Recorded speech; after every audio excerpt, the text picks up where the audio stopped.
What's the weirdest change in the culture that you've seen in your lifetime? For me, there's no question it is when we started treating anxiety as a deal breaker. Meaning, if we say this activity or situation causes us anxiety, instead of saying, therefore I will be uncomfortable while doing it, or I would prefer to do something else, we say, this causes me anxiety, therefore I cannot do it. It's impossible. In other words, we started casually talking about anxiety as if it was fatal. And before you come in and say, well, yeah, over the long term, it is. Anxiety causes all sorts of health problems. That's not what I mean. People will talk about anxiety the way they would talk about, say, having a shellfish allergy. Like, if I eat that crab, I will die within hours. And I do not mean this in a judgmental way. I'm not calling Gen Z weak or anything like that. My generation was the worst. But it's weird because talking about anxiety that way is putting gasoline on the fire. Like, objectively, treating anxiety as a big deal makes anxiety worse.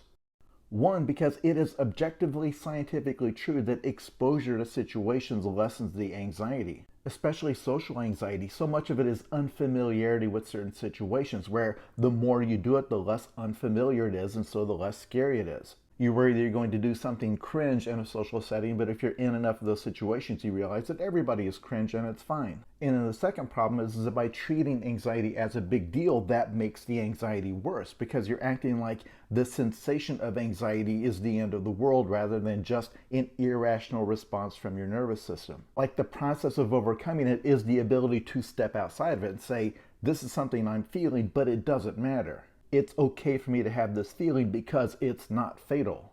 Whereas somehow, just in everyday language, people will talk about anxiety as if it is a series of walls. Like it's marking off situations and activities that you simply cannot participate in, and you must shape your life around avoiding anxiety. Which, long run, objectively is the one thing that will always make anxiety worse. But there was an even weirder side effect where we decided that if you said or did something that caused someone else anxiety, then you have basically committed a crime.